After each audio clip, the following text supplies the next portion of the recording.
करवा चौथ For more videos, please subscribe, से like, करवा चौथ का व्रत सुहागन स्त्रियां रखती हैं और इस पर्व को सुहाग का पर्व भी माना जाता है। परंपरागत रूप से यह त्योहार हिंदू विवाहित महिलाओं द्वारा अपने पति की लंबी उम्र की कामना और अच्छे स्वास्थ्य की कामना के लिए मनाया जाता है।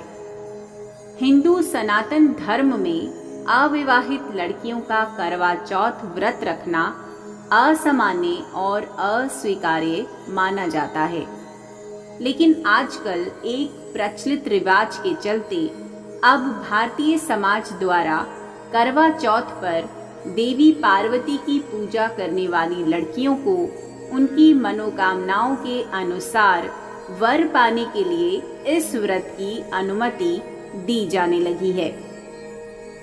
कहा जाता है कि अगर अविवाहित लड़कियां अच्छे पति की कामना रखती हैं तो वह करवा चौथ का व्रत कर सकती हैं। इसके अलावा कुछ लड़कियां अपने मंगेतर के लिए विवाह से पूर्व इस व्रत को करती हैं और उनकी लंबी उम्र की कामना करती हैं। ऐसी मान्यता है कि इस व्रत को करने से माता पार्वती एवं भगवान शिव की कृपा से उन्हें योग्य पति मिल सकता है। इसलिए अधिकांश अविवाहित लड़कियां भी आज के समय में इस व्रत का पालन करती हैं, लेकिन जिन लड़कियों का विवाह नहीं हुआ है उनके लिए व्रत और पूजा के कुछ अलग नियम है जिसे पालन करना उनके लिए जरूरी है। तो आइए जानते हैं इन नियमों के बारे में।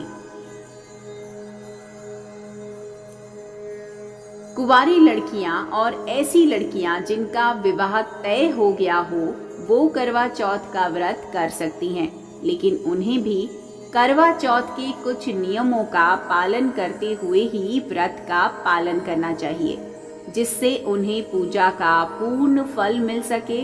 व्रत से पहले यानी विवाह से पूर्व व्रत रखने के कुछ नियम अलग होते हैं जिन्हें जानना बहुत जरूरी है। सबसे पहली बात, ऐसी मान्यता है कि करवा चौथ का व्रत सुहागिन स्त्रियों को निर्जला रखना चाहिए, यानी बिना जल के, बिना कुछ खाए पिए। इसका मतलब हुआ कि उन्हें व्रत के दौरान पानी भी नहीं पीना चाहिए। लेकिन यदि विवाह नहीं हुआ है किसी लड़की का और वह व्रत रखने जा रही है तो इस बात का विशेष ध्यान रखना चाहिए कि व्रत के दौरान पानी जरूर पिए और फलाहार का सेवन भी करे। हालांकि पूरे दिन अनाज का सेवन नहीं करना चाहिए। करवा चौथ के व्रत में सुहागिनों के लिए सरगी का अलग ही महत्व है, क्योंकि ये उनके ससुराल से आती है। मुख्य रूप से सास इस सरगी में सुहाग का सामान और खाने की चीजें रखकर बहू को देती है। यह करवा चौथ के दौरान पालन की जाने वाली एक महत्वपूर्ण रस्म है, लेकिन जब तक किसी का विवाह नहीं हुआ है और वो अपने भावी पति के लिए उपवास कर रही है तो ये नियम उसके लिए अनिवार्य नहीं है। करवा चौथ के व्रत में छलनी से चांद देखने की एक विशेष परंपरा है, लेकिन यदि अविवाहित है आप और करवा चौथ का व्रत पालन कर रही हैं तो छलनी से चांद को ना देखें और नियम के अनुसार तारों को ऐसे ही जल देकर पूजा कर लें और फिर व्रत खोलें। दरअसल चंद्रमा को देखकर व्रत पूरा करने का नियम केवल सुहागिन महिलाओं के लिए है और इसी संदर्भ में वरा पुराण में द्रौपदी की कथा भी प्रचलित है।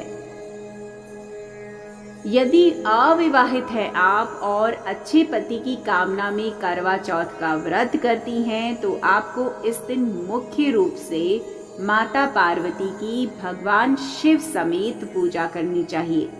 ऐसी मान्यता है कि माता पार्वती ने भी शिवजी को प्राप्त करने के लिए कठोर तपस्या की थी। इसीलिए भगवान शिव और माता पार्वती का साथ में पूजन मुख्य रूप से फलदायी होता है। अविवाहित लड़कियां करवा चौथ के दिन माता पार्वती एवं भगवान शिव की पूजा करें और कथा सुने।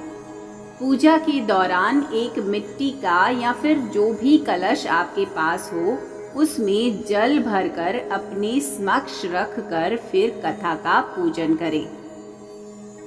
करवा चौथ में एक प्रचलित रिवाज है थाली घुमाने का, जो कि सुहागिनों के लिए एक मुख्य रस्म है, लेकिन अविवाहित लड़कियों के लिए इस रिवाज को पूरा करना पूरी तरह से वर्जित माना जाता है।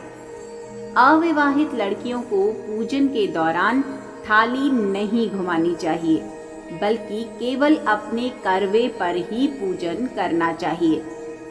इन सभी नियमों का पालन करते हुए ही अविवाहित लड़कियों को करवा चौथ का व्रत और पूजन करना चाहिए, जिससे उन्हें अच्छे वर की प्राप्ति हो और भावी जीवन खुशियों से भर जाए।